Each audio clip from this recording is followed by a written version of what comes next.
Hi there, guys. Well, welcome back. We've just worked on 4F. We're now working towards 4G. And 4G is a strange little exercise because it talks about some of the stuff from before, essentially, differentiability and continuity. So continuous functions and whether or not things are differentiable. Okay, so there's a nice little proof that happens here to start off with.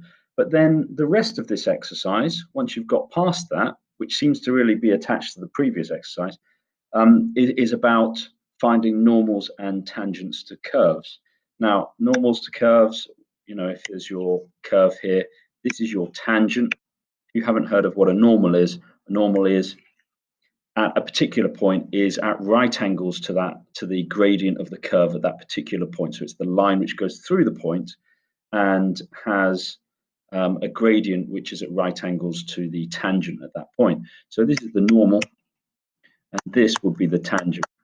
Okay, at that particular point. Okay, so that's where this goes later on. But I'm actually going to deal with this little proof that they're coming up with here as well first, and they're saying basically that if you have a function which is differentiable at a particular point, so if you can differentiate this function at a particular point, if you can use that formula from first principles with c put in rather than x put in, like in that exercise 2 exercises ago.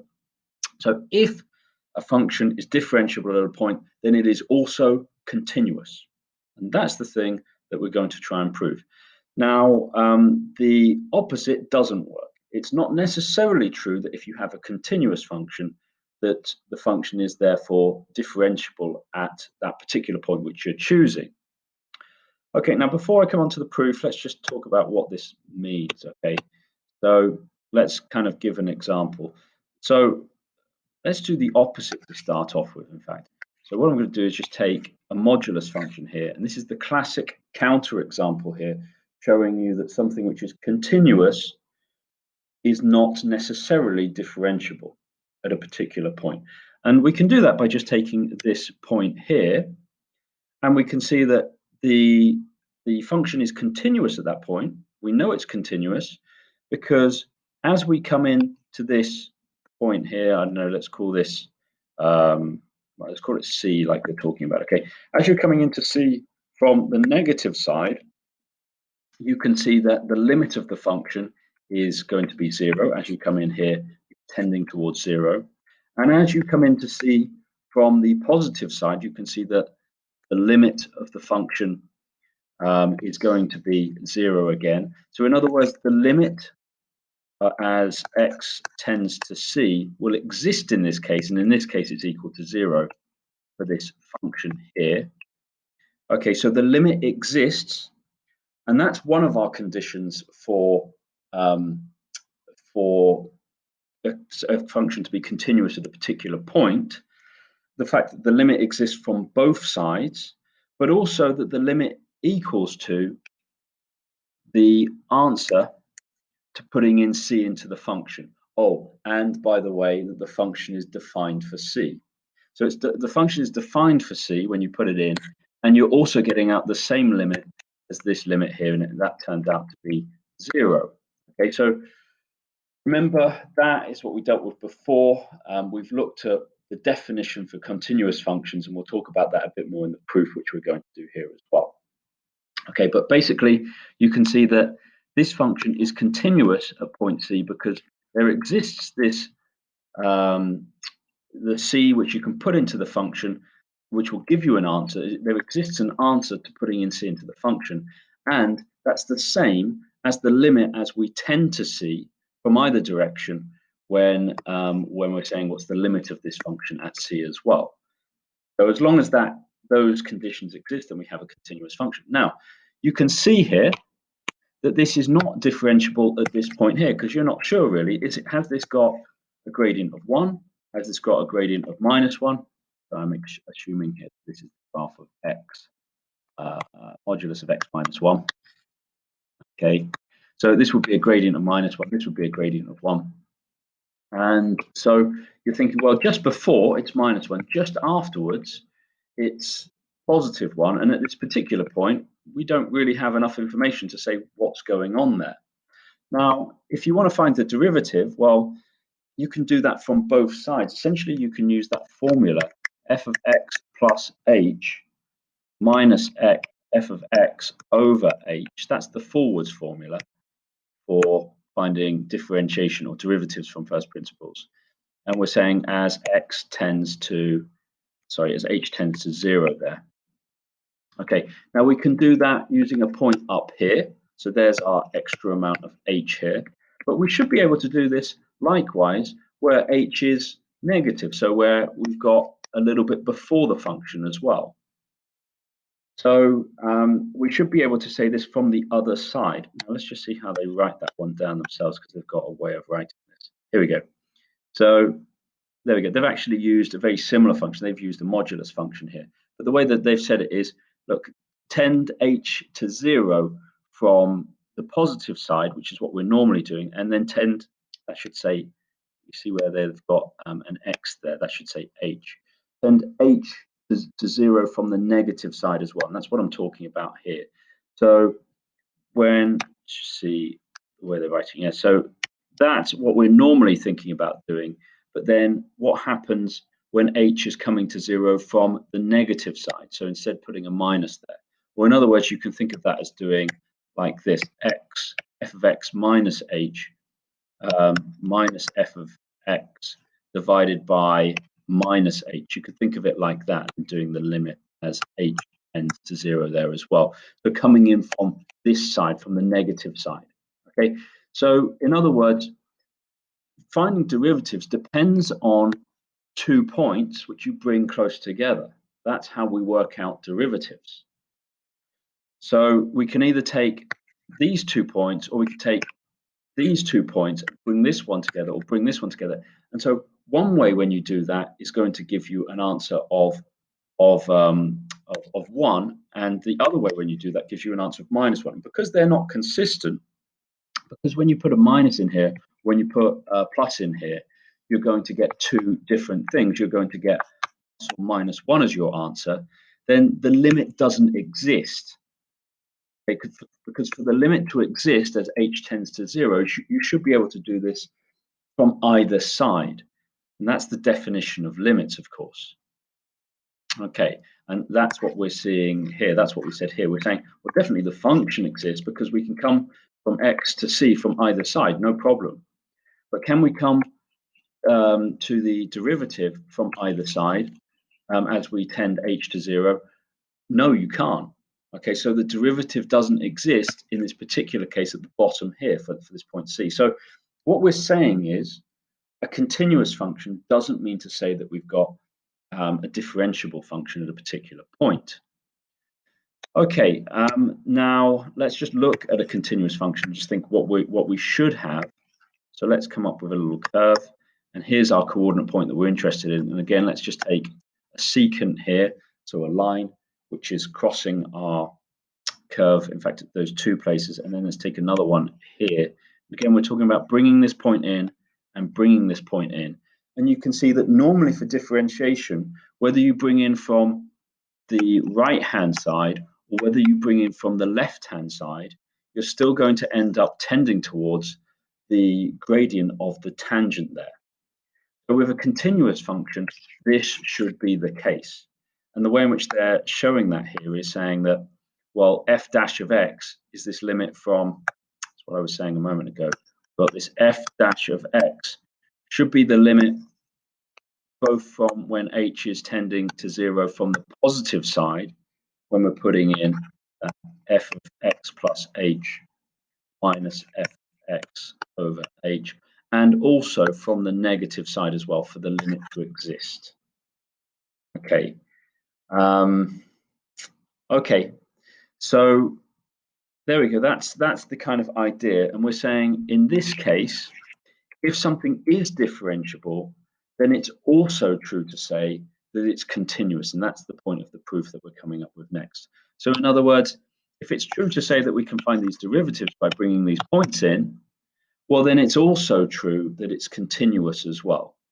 Because, well, essentially, without actually doing the proof, it's saying that the limit of your function as you tend towards your point C, if you like, is going to be the same as f of c. So the limit as x tends to c, this function should equal to f of c. That's essentially our definition for continuity. Now, by the way, in this formula here, I could have put c in as well to talk about a particular point rather than use my general formula, just as previously they'd used a as a particular point there that we're looking at. Okay, but same thing applies. Okay, so let's have a look at the proof. And this little proof here, I would be surprised if you are being asked to do this in an exam situation. This is not necessarily a proof which is on my mind every day of the week, but it's a nice little proof and it doesn't take too much to do, in fact. But you would expect that if this turned up in an exam situation, that you would be led in some way, or at least that one of these ideas might be tested as you go through, or you could be asked to explain something. Okay, so I'm going to take this one. I'm just going to say, let's just remind ourselves that, remember, the definition for continuity is f of c is that the limit as x tends to 0 is the same as f of x. So the limit of f of x as x tends to 0. In other words, as we tend to this point from both sides, the limit should be the same as the point itself. Okay, that's what it's talking about. Okay, so we're going to start with just talking about the definition of continuity, or of having a continuous function at a particular point, and that's just to say that the limit as x tends to c of f of x is equal to f of c. Okay.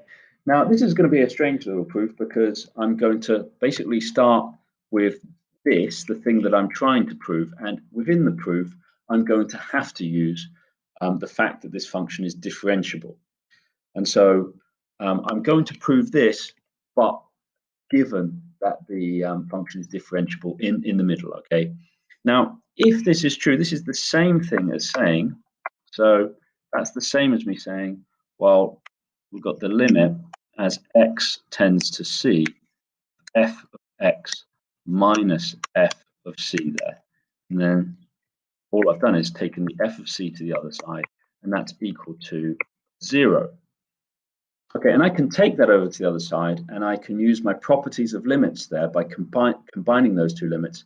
The reason I can do that is because this function, well, I could do it anyway if this was a function of x, but in particular, this function is just a constant when you put in c. This is just a constant term. It doesn't depend on x.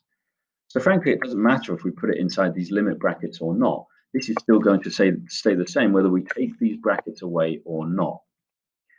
Okay, but the reason why I put it in that form is because I'm going to be working towards this form so I'm going to be working with this thing here to get to this thing here. So I'm going to take the left-hand side, I'm going to go to the right-hand side. I'm going to use the definition of differentiability as well in the middle, or in other words, that the derivative exists, and therefore that will prove my continuity. Okay, so that's what we've got there, and I'm going to call this left-hand side.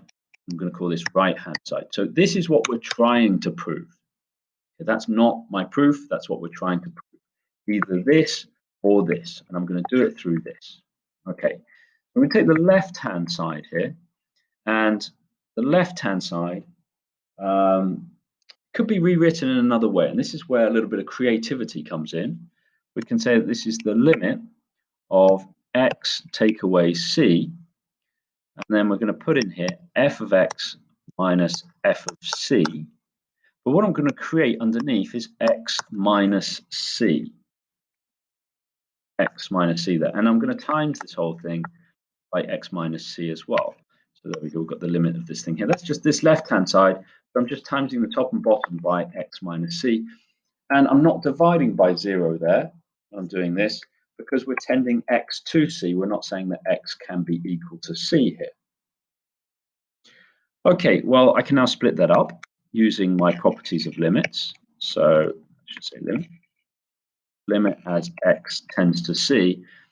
And I'm going to split this one up into f of x minus f of c over x minus c.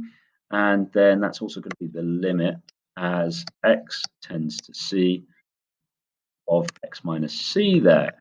Okay. Now, this thing here rather, is actually our f dash of x. That's the definition for the derivative at a particular point.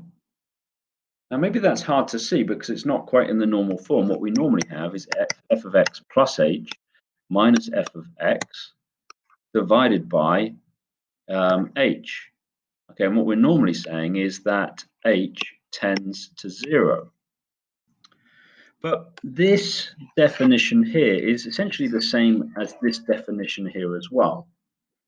So the way in which we could say this is we could say, well, we've got h plus x plus h tends to x. Okay, and so that's a little bit like saying, well, that's the same as saying this. I've just added x onto both sides there. And that's essentially saying h has got to tend to 0. And when we were originally coming up with this definition for differentiation from first principles, we originally said, well, look, let's take our next x point, take away our original x point, and what we're doing is trying to bring these two things together. Now, as I was saying, this is pretty much the same as this. This is the same situation. It's just that we've changed our x's and h's to x's and c's, and so our where we normally have x plus h, we've now replaced that with x essentially.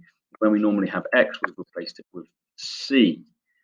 Okay, and so, but it's the same thing because what we're doing here is bringing those two x points together, and here we're bringing those two x points together as well because we're saying, look, x tends to c.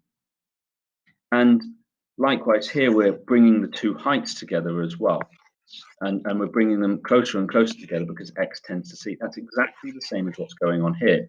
In other words, this is the derivative for f of x when at that particular point for c, right? And this is your derivative for f of x for that particular point of x, or rather the general point of x. So this is going to be the derivative for f of x at that particular point of c. So in other words, this is going to be f dash of c.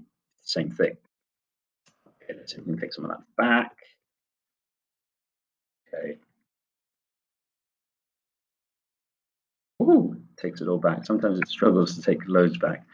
Right, okay, so this is now f dash of c. And now we've got to think about what this is. We're saying, as x tends to c, what happens to this? Well, we're just bringing those 2 points closer together. So the difference between them is going to tend towards 0. Okay, and so that's equal to 0, and that's equal to the right-hand side. I forgot to put the s on. That's equal to the right-hand side of this thing here. Now, so let's think about this. We've essentially taken the left-hand side and we've got to the right-hand side. So we've shown that continuity exists. We've proved this. However, it depended on us assuming that the derivative existed at point C. Okay, in other words, that it's differentiable at point C. So the fact that so this essentially we can say exists, continuity does exist, if the derivative exists or if it's differentiable at point C, which is what we had to use in order to make this proof. Okay, so that's the little proof which is in the book. Again, they're really nice ideas there. It's a nice little proof. I'd say that it's unlikely to turn up in an exam situation, and I think there's a little mistake in here in this first copy of the book at least, and that should be C in there as well. Okay, and then that's done. Okay, but that should be corrected in newer copies and in the online version of the book as well. Okay, I think I've done that to death now. You can read this one through. This was kind of just take this. I liked the way in which they said, look, for the derivative to exist, we have to do it from the positive side and we have to do it from the negative side as well. Again, there's another little mistake there. and then that should be h is tending to 0 from, that's saying that h is tending to 0 from the negative side as well. Okay, so in other words, we're coming in this way rather than this way when we're bringing our 2 points together. Okay, so I like this definition for the limit to exist. In other words, for the derivative to exist, it's not only true that like the way in which we set up our secant, but it's also true from the other side as well. Okay, so that's for any limit to exist, we have to come from the positive or the negative side. Okay, there we go. And it says if a function is continuous, it might not be differentiable. It might be. In fact, most of the time it probably will be. But remember, the case where it's not, the obvious case where it's not, is when we're talking about modulus functions. Okay, right. So there's that. That's kind of left now. That was just a sort of proof which really, frankly, seemed to fit into the previous section to 4F. And now we're going on to tangents and normals. Now, a lot of students are going to know bits and pieces about this already because this does turn up in previous courses. And there we go, we're getting our definitions for normals to the curve. A normal to the curve is right angles to the tangent and crosses at that particular point where the tangent crosses. And it has a gradient which is related to the tangent's gradient as well. We'll put that in a second. Now, before we go on to looking at that, there's a little box here. Let's just digest what they're coming up with in this box. So they're just talking about the different forms that you can get of a straight line graph. They're talking about y equals mx plus c, which is what we're used to doing. It's called the gradient intercept form, which is kind of interesting because the general form doesn't look like that, in fact. General form is saying, well, look, let's just take everything to one side and equal it to 0, a bit like a quadratic's general form. So, you know, if I had y equals 2x plus 1, then I could say that that's the same as y minus 2x minus 1 equals to 0. Or likewise, I could say that that's equal to, you know, 2x minus y plus 1. Same. It's just, you know, these coefficients here are just real numbers. Okay, so they could be positive or negative. And finally, we've got this point gradient form. Now, some people would have been used to using this before, and some people this will be new essentially. Now, essentially what this is a corruption of your gradient formula. So if you do y2 minus 1 divided by x2 minus x1, okay, and if instead of calling this a particular point, x2, y2, so you know there's our coordinate point, that's our second coordinate point if you like, instead of, you know, calling this our particular point, what happens if we call this our general point? Well, you can see that if we call this a general point, just x, y, then you're going to end up getting x minus x1 timesing by m when we do this multiplication across here by your denominator. And that's what you get here. And then this one will just become y minus y1. So this is just a corruption of the gradient formula. Now, why that's nice is because, you know, you can just put in a particular point and a gradient and multiply out your brackets, and suddenly you've got your formula for a straight line. Okay, your equation for a straight line. Whereas if you use y equals mx plus c, you just need to do a little bit more thinking. So let's take, for example, the fact that we have m is equal to 2 and a coordinate point being equal to, I don't know, let's say 1, 3. Okay, I think that's the graph line. Where's that going through? That's going through 1, 3. So this should be 2x plus 1. That's the graph line which we should be getting out. You know, if I take a gradient of 2 off this point here, off the 1, you know, gradient says for every 1 we go across, this is how much we go up and down. So if we go backwards 1, we'll find out that this is crossing the y-axis at 1. Okay, so when we use this equation here to solve this, we'd say, well, what's c? Well, let's put in 2. Let's put in y is 3. Let's put in x is 1. Then we can see that c is equal to 1. Now we can say y equals 2x plus 1. Whereas if we use this point gradient form here, say y minus 3, there we are, equals m and x minus 1. Okay, so there's not really much thinking to do there if you know the formula. Now, if you've listened to many of these videos by this point, you'll realize that I'm not really one for formulas. For me, I don't generally use this. I use this one, okay? But some people like this because, you know, there's not a lot of thinking involved. If you know the formula, then you can just put in your numbers and then you can rearrange. So there we go. There was basically no thinking done there. Whereas here we had to think, oh, we've got to solve this for C, and now we've got to restate this thing here, got to remember to restate this, you know.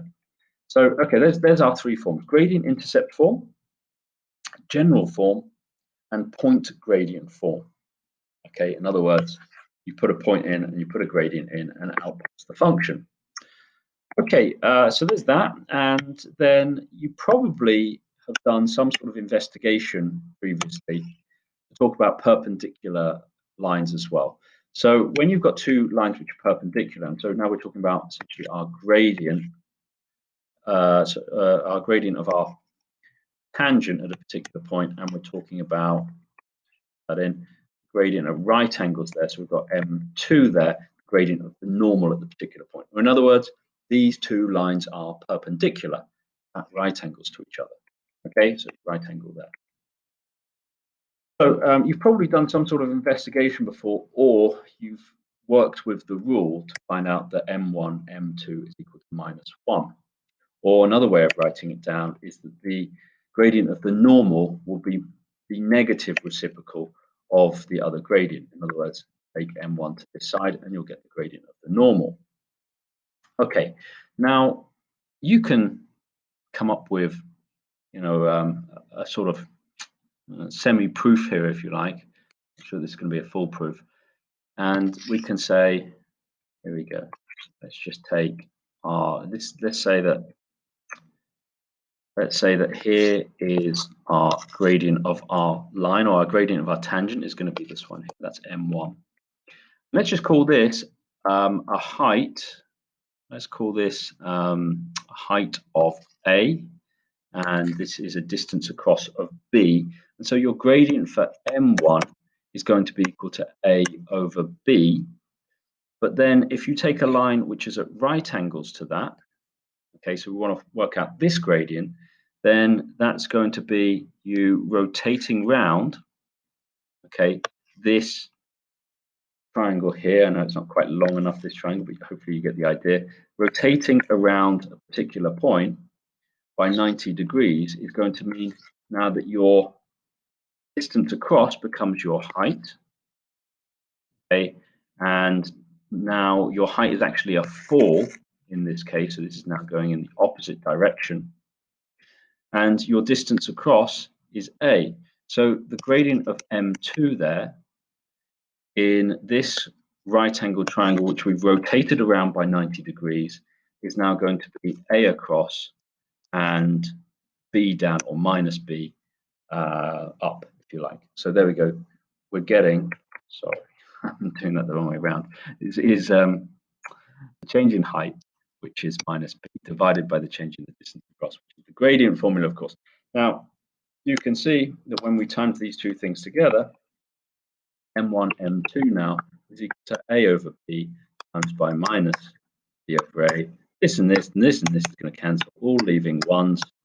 And then you've got the minus involved. So we get 1 over 1 times minus 1 over 1, which is equal to minus 1. Okay, all right, there we go. So let's have a look at the questions then. So example 15, first actual question in this exercise.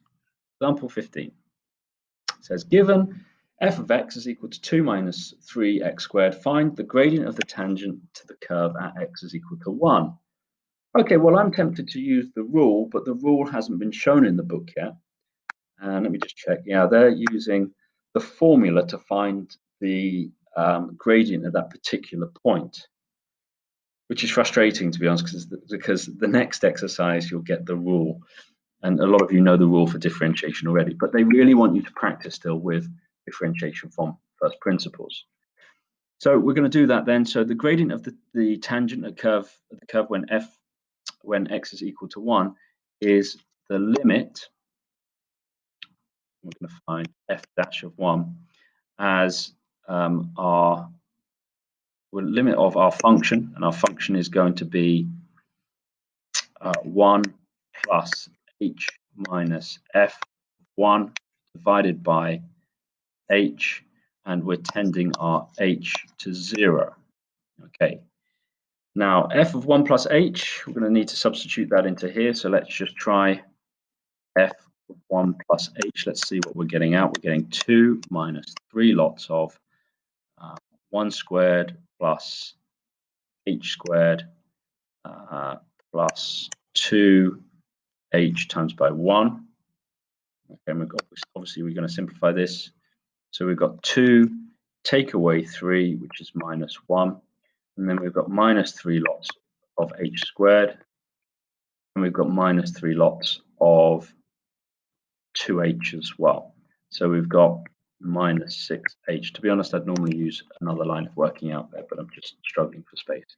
So let's substitute this in here into here.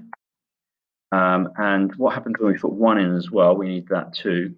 So f of 1 gives us out the answer of 2 minus 3, which is minus 1. Okay, so when we take those two things away, so when we take this away from this, we end up getting a plus 1. That's going to disappear, and you're just going to end up with minus 3h squared minus 3h all over h. Okay, and the limit as h tends to 0 there. And now, by the way, that's some working out aside. You can actually do this working out in here. It's just I haven't got a lot of space. So that's just our working out aside here. And now, of course, we can take out our factor of h. So we've got the limit as h tends to 0. And we can take out and cancel the h. We're left with minus h minus 6 there inside the brackets. Okay, and now as h tends to 0, we see that we're going to get out minus 6. This is going to disappear. Okay, so minus 6 is our answer. And we can check that with our rule, which is coming up next. Any constants disappear in terms of the derivative, adds nothing to our gradient, it's just a constant. And this one here is going to give us times by 2 and reduce the power by 1, substituting in 1, and you're going to get minus 6 as well. So checking using the rule as well, because the rule is much, much quicker. Okay, so we're getting minus 6 there. So gradient f dash 1 equals minus 6. Now it says can you find the equation of the tangent of the curve at x is equal to 1? Well, sure. Well, remember we've got that point on the curve which was 1 and minus 1 when we substitute in 1. We substitute 1 into this function here, we're getting out minus 1. And we've now got the gradient here as well. So we know we're getting y equals mx plus c. We just need to work out what c is. We can use the point. So let's put that in. We've got 6 minus 1 here plus c. And so c is equal to 5. So we're getting the equation of our tangent is y equals minus 6x and plus 5. Okay, and the equation of the normal to the tangent when x is equal to 1 in this form here, so in the general form for a linear equation. So the equation of the normal is going to be y equals 1/6 x plus c. And so I've just used that rule there to say that the m of the normal is equal to minus 1 of m of the tangent. Okay, and so that's giving us minus 1 divided by minus 6, and that gives us 6th. Okay, that's where we're getting our 6th from. Getting this from. Okay, and now we also need to put in this point here, so it's crossing the same point. And so when we put that in, we're getting minus 1 equals a 6 times 1 is just a 6 plus c. So we're getting c is equal to, change this into 6, 6, 6, and take another 6 off minus 6, 6. and you're getting minus 7, 6 there. Now you're going to restate this as y equals a sixth x and minus 7 over 6. And because I'm running out of space, I'm actually going to times everything by 6 just to get rid of that denominator. So that's giving us x and minus 7 there. And then, of course, we just need to bring everything over to one side. So your choice of which side you want to bring it over to, maybe have fewer negatives. Minus x plus 6y and plus 7 equals to 0. Let's see what they've got. They've got, no, they put it the other way around. X minus 6y minus 7 equals to 0. Same. Okay, so there's that. And now you're on to 4G. And you'll notice that in 4G, there is nothing about the biggest thing that we talked about in this exercise, which was the fact that we proved that if a function is differentiable at a point, then it is also continuous at a point.